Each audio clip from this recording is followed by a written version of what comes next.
कहानी की शुरुआत होती है एक सुनसान द्वीप से, जहां यह आदमी एक लकड़ी के नाम से भागने की कोशिश कर रहा था। अचानक पानी के नीचे हलचल हुई। उसने झांक कर देखा, लेकिन वहां कुछ भी नहीं था। फिर अचानक बेड़ा दोबारा टकराया। आदमी ने डंडा उठाकर देखा। एक विशाल लाल समुद्री कछुआ उसके सामने आ गया। आदमी डर कर पीछे हट गया। अगले ही पल कछुआ बेड़े के नीचे चला गया। आदमी कुछ समझ ही नहीं पाया। नीचे से लगातार टकराने की आवाज आई। आदमी गुस्से में डंडा मारने लगा। मेहनत से बना बेड़ा टूट गया और आदमी समुद्र में गिर गया। उसे लगा अब जान नहीं बचेगी, लेकिन कछुए ने कोई नुकसान नहीं किया। बस कुछ पल देखा और फिर चला गया। 2 महीने की मेहनत से बना बेड़ा खत्म हो गया। आदमी फिर से अकेले द्वीप पर लौट आया। जब वह पहाड़ की चोटी पर पहुंचा तो देखा कछुआ किनारे पर चढ़ आया है। आदमी बदला लेने की सोच रहा था, लेकिन कछुआ खुद पास आ गया। आदमी ने बिना झिझक उसे डंडे मारे। गुस्सा निकालने के बाद भी चैन नहीं मिला। उसने कछुए को उल्टा पलट दिया और ऊपर कूद कर मारा। तभी संतोष से चला गया। कछुआ खुद सीधा नहीं हो सका और धूप में पड़ा रहा।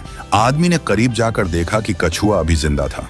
अपनी गलती सुधारने के लिए उसने पत्तों से पानी लाकर कछुए को दिया। कछुआ जागा नहीं। आदमी उसके पास बैठा रहा। न जाने कितना समय बीत गया। जब आदमी उठा, पास में एक सुंदर लड़की लेटी थी। वह सच में इंसान थी। 10 साल से फंसा आदमी पहली बार किसी इंसान को देख रहा था। वह बहुत खुश हुआ। उसने लड़की को पानी पिलाया और उसके लिए छोटा झोपड़ा बनाया। वह लड़की की देखभाल करता रहा ताकि कोई जानवर उसे नुकसान न पहुंचाए। एक दिन बीत गया, लेकिन लड़की नहीं जागी। बारिश शुरू हुई। आदमी पत्ते ढूंढने गया। तभी लड़की का हाथ हिला। वापस आया तो लड़की गायब थी। सिर्फ बड़ा कछुए का खोल पड़ा था। आदमी हैरान रह गया और उसने पूरे द्वीप में ढूंढा, लेकिन लड़की नहीं मिली। सुबह जब उठा, लड़की फिर आ गई। वह शर्म से समुद्र में चली गई। आदमी ने दोस्ती का इशारा किया, अपना कपड़ा उतार दिया और जंगल में चला गया। काफी देर बाद वापस आया, लेकिन लड़की और कपड़े दोनों गायब थे। उसे लगा अब जिंदगी भर अकेला रहेगा, लेकिन लड़की फिर आ गई। वह कछुए का खोल समुद्र में फेंक रही थी, जैसे अपने अतीत से विदा ले रही हो। असल में वह कछुआ ही थी। आदमी यह नहीं समझ पाया कि उसने ऐसा क्यों किया। जब आदमी अपने टूटा बेड़े तक पहुंचा, लड़की की सुंदरता देखकर उसने वहीं रहने का निर्णय लिया। उसने सोचा वह लड़की के लिए यही रहेगा। दोनों वहीं साथ रहने लगे, जैसे पति पत्नी का जीवन। लड़की ने अपनी असली पहचान बताई। आदमी डरने की बजाय अपने की पर पछताया। लड़की ने उसे समझाया और उसकी कोमलता ने आदमी का दिल जीत लिया। दोनों का प्यार बढ़ गया। द्वीप एक प्यारा घर बन गया। सुख और सौभाग्य साथ रहे।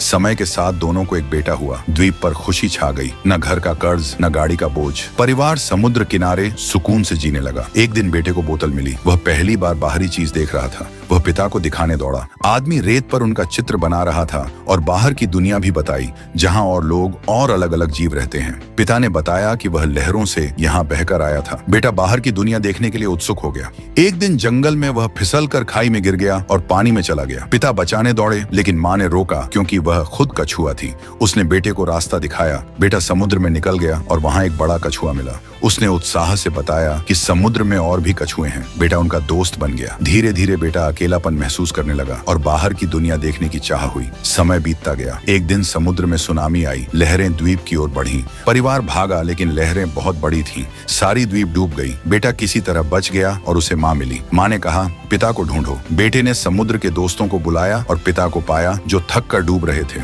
तभी कछुआ आया और पिता को बचा लिया। माता पिता ने देखा कि बेटा अब बड़ा हो गया है। परिवार ने द्वीप को संभाला और जीवन फिर चल पड़ा। लेकिन बेटे की जिज्ञासा बढ़ती गई। उसने माँ बाप से कहा कि वह बाहर जाना चाहता है। वे जानते थे बेटा अब उड़ान भरेगा। माँ दुखी हुई, फिर भी उसकी इच्छा का सम्मान किया। बेटा सामान लेकर चला गया। कछुए संग नई यात्रा पर निकल पड़ा। माँ फिर कभी गर्भवती नहीं हुई। पति पत्नी अकेले रह गए। समय बीत गया। आदमी बूढ़ा हो गया, लेकिन औरत अमर सी थी। रात को वह बेटे को याद करता रहा। यादों में ही उसकी मौत हो गई। औरत ने देखा पति अब नहीं रहा। वह बहुत रोई। फिर धीरे धीरे कछुआ बनकर अपने समुद्र में लौट गई।